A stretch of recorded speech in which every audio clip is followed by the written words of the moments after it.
শিশুদের সুস্থ রাখতে হলে তাদেরকে মাটিতে খেলতে দেওয়া জরুরি। ধুলোবালি আর কাদা মাটিতে মাখামাখি করে খেললে শিশুদের শরীর ভালো থাকে, এমন কথা তো আমরা মুরব্বীদের মুখে প্রায়ই শুনি। কিন্তু এর পেছনে যে চমৎকার এক বিজ্ঞান লুকিয়ে আছে তা কি আমরা জানি? আসলে শিশুদের রোগ প্রতিরোধ ক্ষমতা বাড়ানোর জন্য তাদের মাটিতে খেলতে দেওয়াটা খুব জরুরি।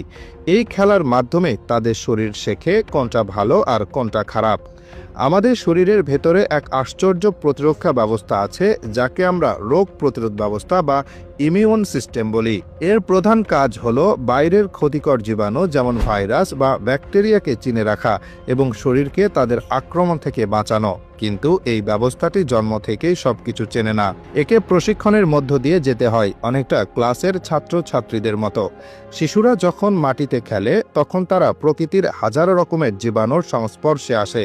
এগুলোর মধ্যে কিছু হয়তো সামান্য ক্ষতিকর, কিন্তু বেশিরভাগই নিরীহ বা উপকারী। এই জীবাণুগুলোর সংস্পর্শে এসে শরীরের প্রতিরক্ষা ব্যবস্থা সেগুলোকে চিনতে শেখে। ফলে ভবিষ্যতে যখন সত্যিই কোনো মারাত্মক জীবাণু শরীরে ঢোকে, তখন ইমিউন সিস্টেম দ্রুত ব্যবস্থা নিতে পারে। এই বিষয়ে কথা বলতে গেলে আমাদের পেটের ভেতরের এক জগৎকে জানতে হবে, যার নাম গাট মাইক্রোবায়োম। আমাদের অন্ত্রে কোটি কোটি অণুজীব বাস করে, যেগুলো আমাদের বন্ধু। এই উপকারী জীবাণুরা খাবার হজম করতে, শরীরে প্রয়োজনীয় ভিটামিন তৈরি করতে এবং রোগ প্রতিরোধ ব্যবস্থাকে শক্তিশালী করতে বিরাট ভূমিকা রাখে।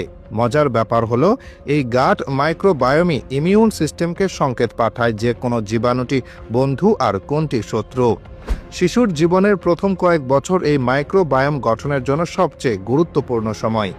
শিশুর জন্মের প্রক্রিয়া থেকেই এই মাইক্রোবায়োম তৈরির কাজ শুরু হয়। যখন একটি শিশু স্বাভাবিক উপায়ে বা নর্মাল ডেলিভারির মাধ্যমে জন্মায়, তখন সে মায়ের শরীর থেকে প্রচুর উপকারী জীবাণু পায়। এরপর মায়ের বুকের দুধের মাধ্যমেও তার শরীরে উপকারী ব্যাকটেরিয়ার একটি সুস্থ পরিবেশ তৈরি হয়। শিশু যখন হামাগুড়ি দিতে শেখে, বাইরের জগতে পা রাখে, মাটি, ঘাস বা পোষা প্রাণীকে স্পর্শ করে, তখন তার শরীরে জীবাণুর বৈচিত্র্য আরও বাড়ে। এই বৈচিত্র্যই তার রোগ প্রতিরোধ ব্যবস্থাকে আরও প্রোন্নত ও শক্তিশালী করে তোলে। বিজ্ঞানীরা এই বিষয়টিকে ওল্ড ফ্রেন্ডস হাইপোথিসিস নামে একটি তত্ত্বের মাধ্যমে ব্যাখ্যা করেন। এই তত্ত্ব অনুযায়ী মানবজাতি হাজার হাজার বছর ধরে প্রকৃতি ও মাটির বিভিন্ন অণুজীবের সঙ্গে বসবাস করে আসছে। এই অণুজীবগুলো আমাদের পুরনো বন্ধু। আমাদের শরীর এদের উপস্থিতি আশা করে। যখন আধুনিক জীবনযাত্রার কারণে আমরা এসব পুরনো বন্ধুর সংস্পর্শে আসি না, তখন আমাদের রোগ প্রতিরোধ ব্যবস্থা বিভ্রান্ত হয়ে পড়ে।